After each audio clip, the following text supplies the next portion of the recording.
si Salve, hanapin nyo! Patayin niyo kung kailangan! Anong katarantaduhan mo itong ginawa ninyo? Hindi ko naman sinasadya. Aksidente lang naman yung nangyari. Aksidente? Nakapatay kayo ng tao?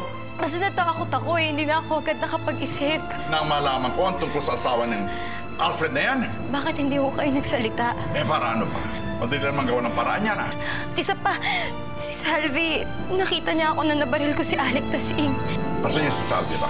Nahanap na namin sila, sir. Patayin na siya. Nahanap na si Salvi. Lutas na ang problema natin. Talaga yatang panata ako ng tumulong sa mga biktima ng masasamang loob dito sa atin. Siguradong inakala ng mga bumaril dyan na mapapatay nila yung babae. Pero ba iniisip mo?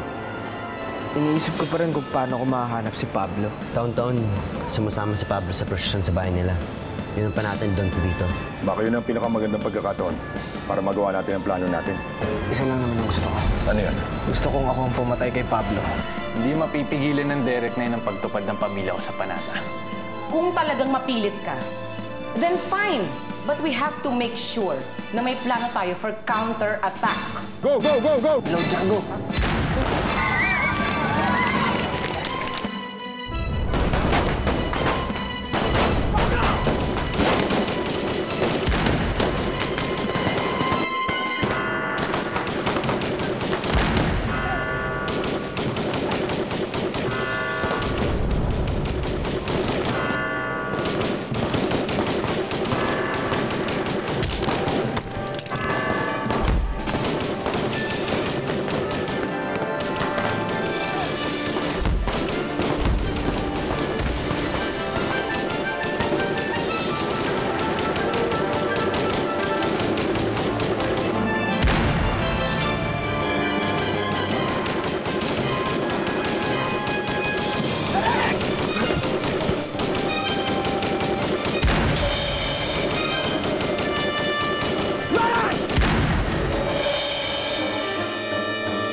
Si Tyron!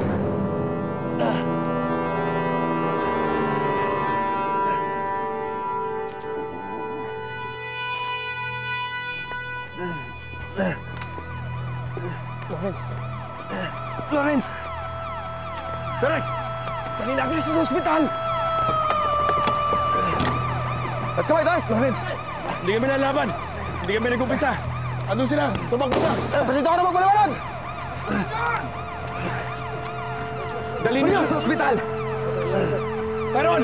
Dali niyo sila sa ospital! Derek!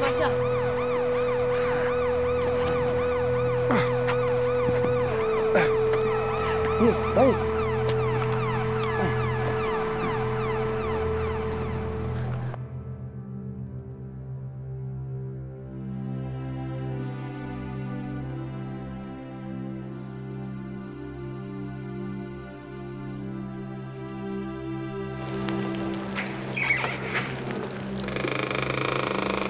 Ate Evita.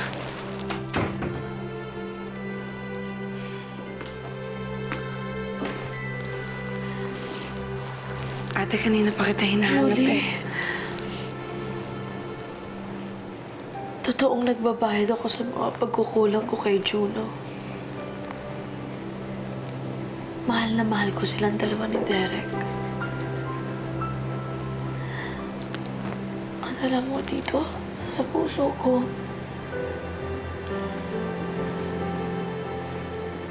kahit nawala na si Emma,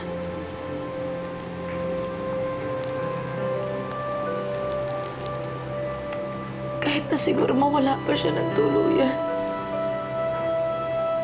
mahal na mahal ko pa rin siya.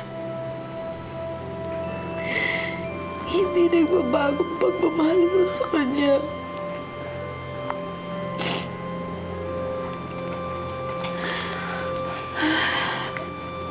Ate, tumawag si Tito Cesar eh. Nagkaroon daw ng enkwentro. Nasa ospital ngayon si Derek. Gov, ito na po yung mga dokumento na pinapulot ninyo. Okay. Salamat, Rachel. You're welcome, Gov. Via, Alfred, I have something for you. What's that?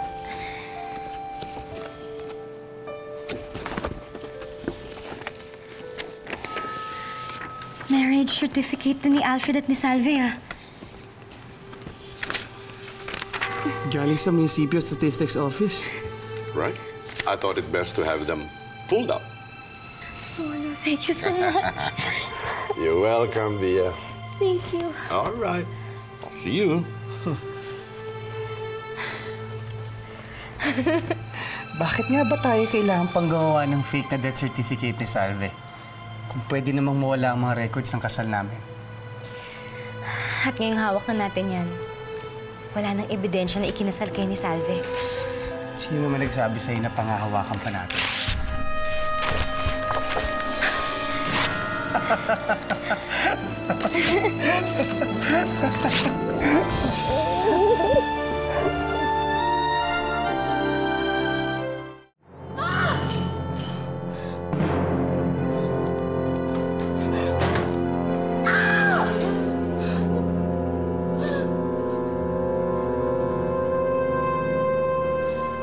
Hayop ka! Hayop silang lahat! Darating din ang pagkakataon ko, Evita Perantes. Maitutumba rin kita! Akin ang next round! I swear!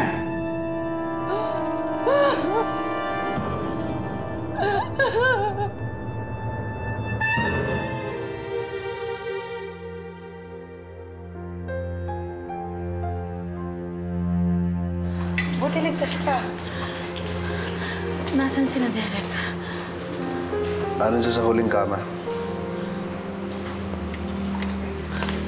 Derek! Anak ko! Oh my God! Salamat sa Diyos at ligtas ka. Okay lang ako, ma. Ma, siya nga pala. Yung nasa tabi natin, siya si Lawrence. Siya ang nagligtas ng buhay ko.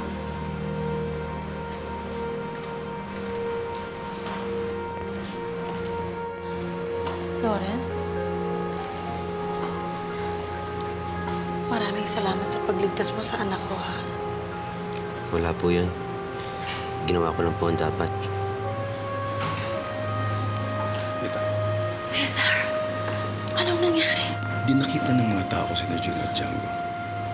Isusunod ko na rin si Derek sa presinto pag pinayagan na ng doktor. Hinuli sila dahil sa patayan na ganap sa posisyon. At maraming witnesses na nakakita sa pagkakapatay ni Derek kay Pablo. At di ko pwedeng palampasin yun. Dahil pinanagutan ko yun sa mga nakatatas at sa mga tao. Pero ayoko makulong si Derek at Juno. Meron ka naman siguro magagawang paraan, Cesar. Formalidad lang ang pag-aresto. Pwede kong trabahuhin na mapakawalan si Derek at ang iba pang involved. Yun ay kung dadagdagan mo ang prosyento ko. Meron akong pinagagawang mansyon sa kabilang bayan. Nagkulang sa pondo, kaya natigil ang construction. Pero sa ibibigay mo, at kung magtutulungan tayo. Pumapayag ako. Pero siguraduhin mong hindi makukulong sina Derek at Juno. At kailangang makalabas si Juno. Pati na rin ang iba kong mga tauhan. Ako nang bahala.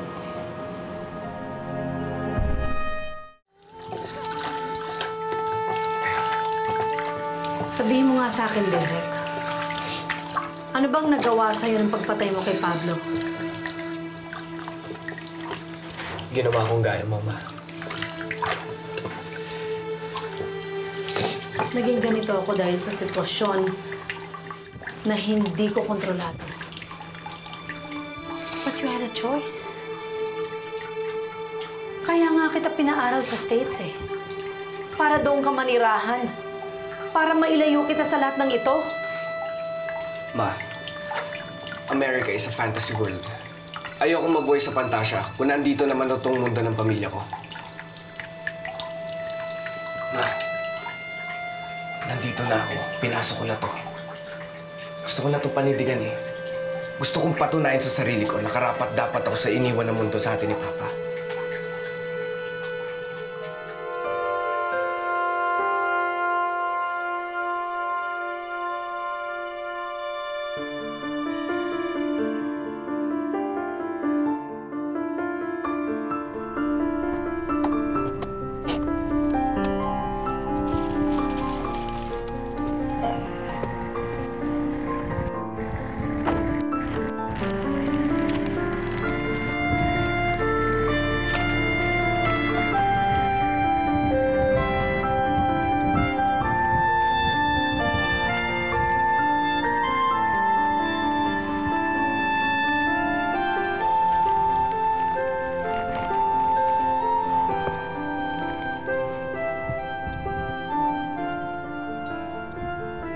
Hindi ko pinagsisisihan tong ginawa ko, Joey.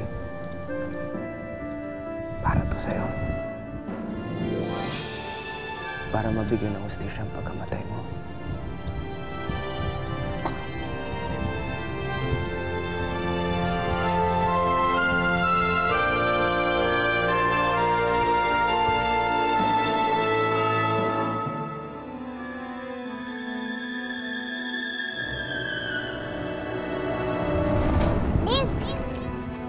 Senyorita? Ha? Hindi ka bisita dito, ha?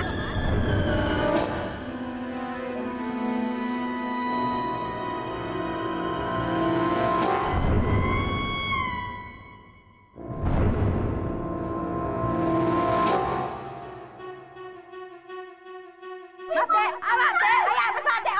Ayan! Kumpeta ka! Bilis mong maihiyan, ha? Alam, makaulo naman po kayo sa amin! Magpupusakaratan!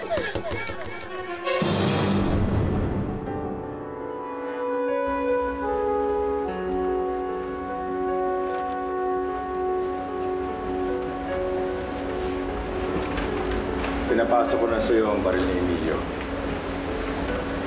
Ang baril ng iyong ama.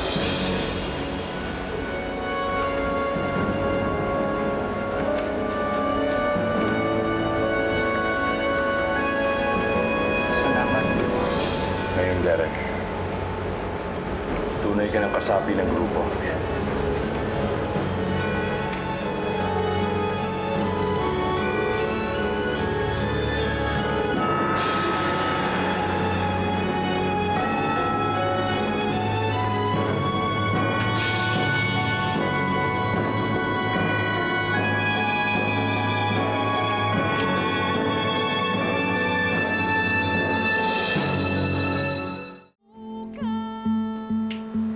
Ang baril ni Emilio.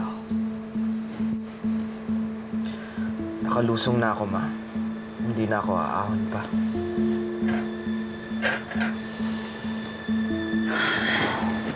Kung may babalik lang sana ng mga baril na hawak natin si Emma.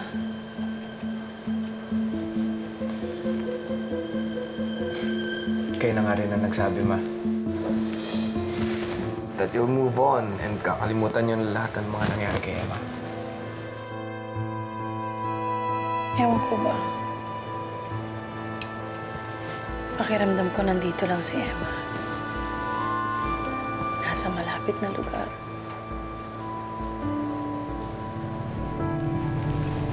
Buhay nga si Emma ngayon, Ma. Isang bagay lang naman ang pwede natin gawin, eh.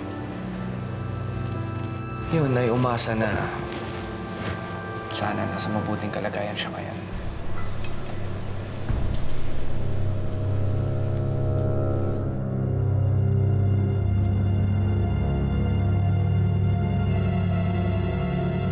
Hindi pa kita napapasalamatan na maayos sa pagligtas mo sa buhay ko. Wala yun. Kaya mo, kapag medyo malamig na yung sitwasyon, good time naman tayo. Relax lang. Oo ba? Siya nga pala, pupunta lang kami dyan sa kanto. May pupunta kami kapitalista, si Valera. Kailangan kasama pa siya. Wala namang masama doon, hindi ba? Halika na.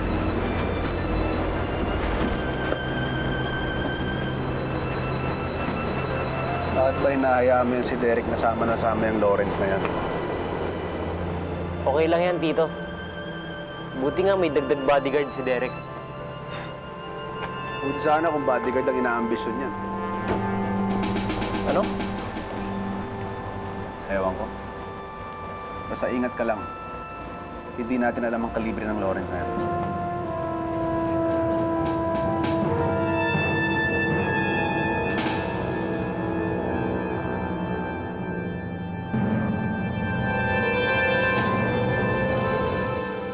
So, ikakasal na pala si Via kay Alfred.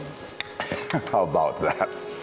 Talaga yatang tumatanda na ako dahil ako na ngayon ang ipapakasal ko.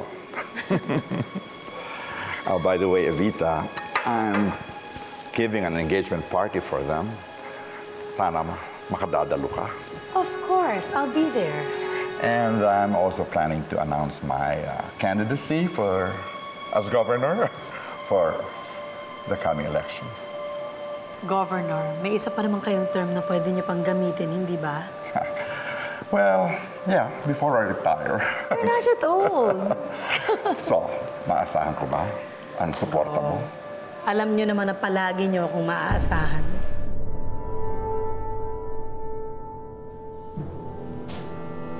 Dumating na ang pagkakataon, Enrique. What do you mean? Hindi rin lang tayo nagtagumpay na patayin si Fausto. Bakit hindi natin siya patalsikin sa pwesto?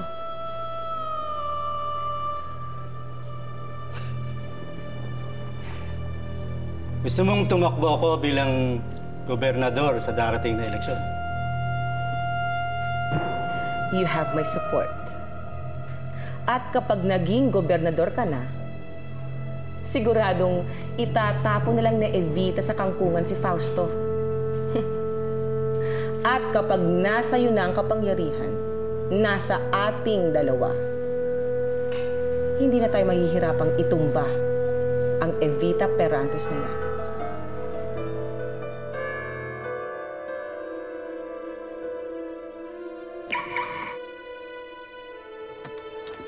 Alfred! Mag-usap nga tayo.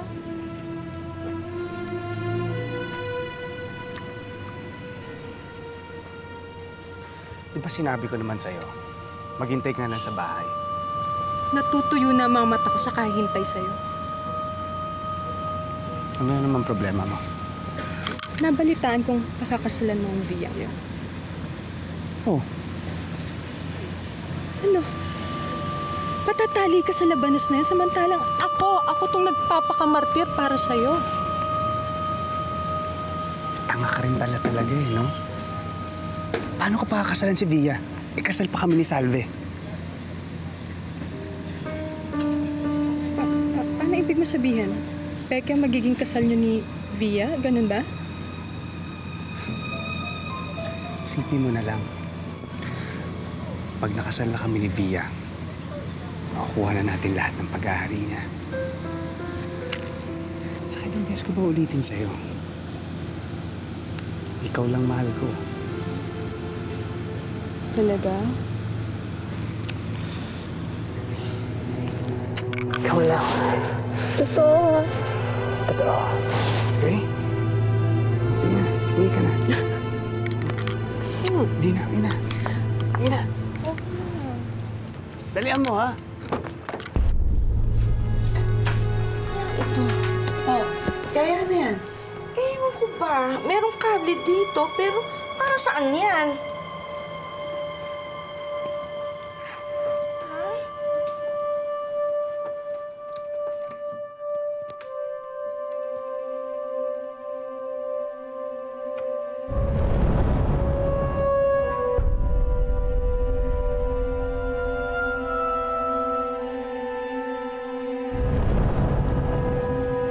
Dito madalas nagkukulong si Tyrone, ah.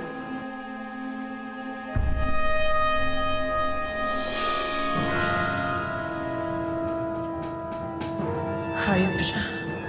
Sinisilipan niya ako. Hayop ka, Tyrone. Ikaw nga ang gumasa sa akin.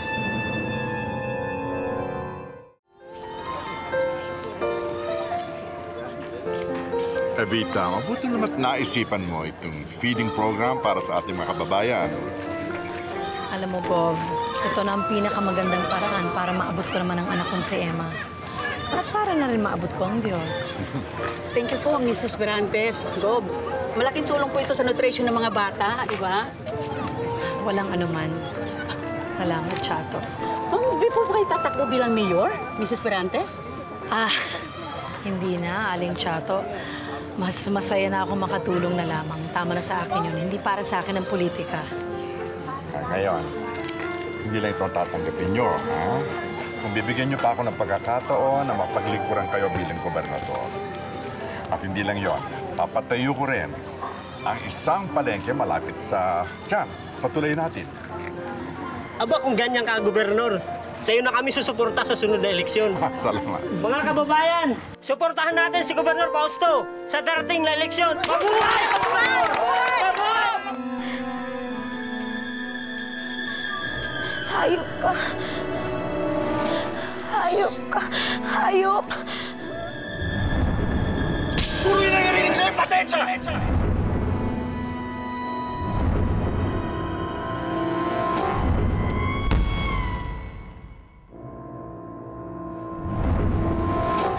Hayop ka. Alfred, maawa ka sa... Alfred! Hayop ka! Huling-huli ko ng kalaguyo mo! Hayop ka! Hayop. Hayop. Lumayas ka na! Hayop ka. Tama yung hinala ko. May relasyon nga kayong dalawa. Kahit kailan, hindi kita minahal.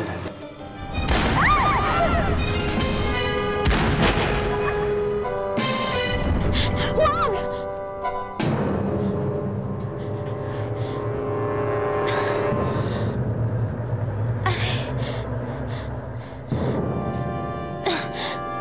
Asan ako? Anong lugar to? Ayokong saktan nila ako uli.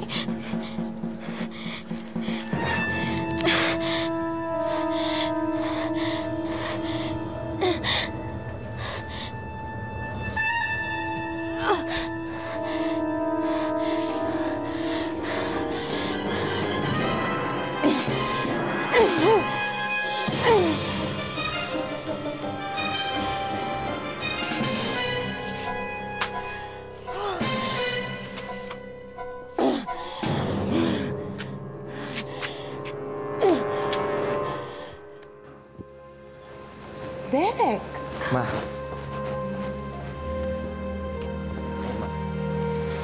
Hindi ba dapat hindi ka muna naglalalabas? hindi naman ako lumalayo eh. Tsaka pag umalis naman ako, palagi naman ako may kasama. Ayan nyo, kapag binalikan ako ng kampo ni Pablo, nakahanda naman ako. Ewan ko. Siguro talagang hindi ko maiwasan na isipin palaging kaligtasan mo. At mas mabuti na rin siguro nag-iingat muna tayo, hindi ba? What do you think, boys? Tama ang mama, Derek. Malamig ka muna. Sige. Para sa ikatatahimik ng loob ninyo, magpapahinga na lang ako na ilang araw sa rancho. Okay ba yun sa'yo, Ma? Kung yan ang gusto mo. Kung gusto mo naman, pwede kita samahan doon. Hindi, okay lang. Mas kailangan ka nila dito eh. Tsaka isa pa, hindi na ako bata para alagaan niya. Oh, asan yung batang yun? Neng? Neng?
May pulso pa. Nalagay sa kapisan. Dali natin sa bahay.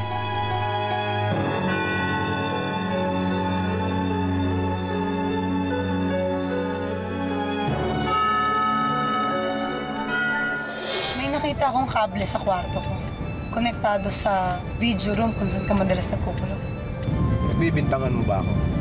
May dahilan ba para pagdudahan kita? Ako ang nagtatanong sa'yo, kaya sagutin mo ako. Huwag mo akong sinisigawan! Sisigawan kita kung gusto ko! Tyron!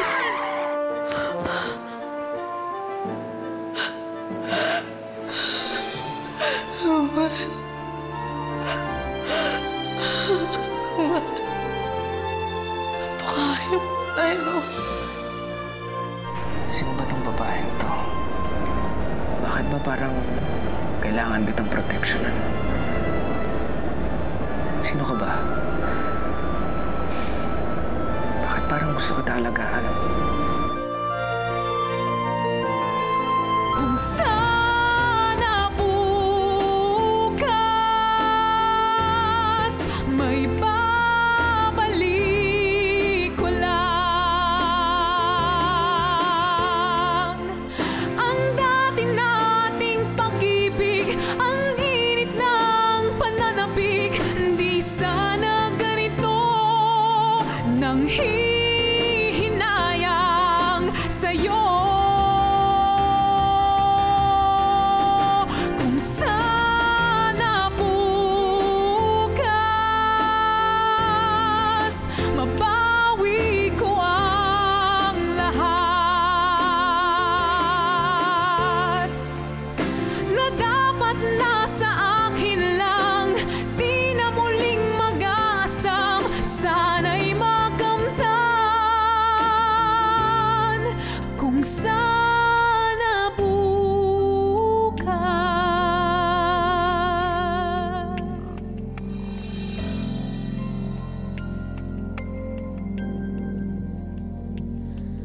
Dati hinahanap-hanap ka pa